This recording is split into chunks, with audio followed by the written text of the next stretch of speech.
ජපානයේ අභිමානවත් පුරාගමනය මේ ජපානයේ කතාවයි. යුද ගිනිදැල් මැදින් නැගී සිට ආලෝකයේ නගරයක් බවට පත් වූ දේශක කතාවයි.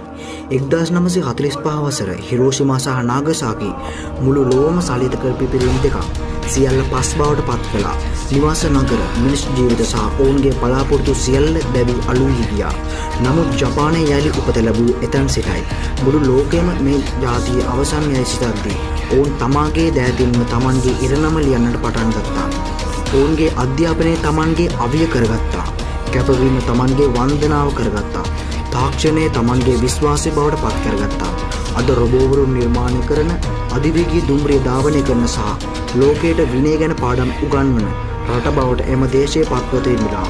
ඔවුන්ගේ නගර අති නවීනයි, දීප්තිමත්. නමුත් ඔවුන්ගේ හදවත් තවමත් ඔවුන්ගේ පැරණි සංස්කෘතිය හා බැඳී පවතිනවා.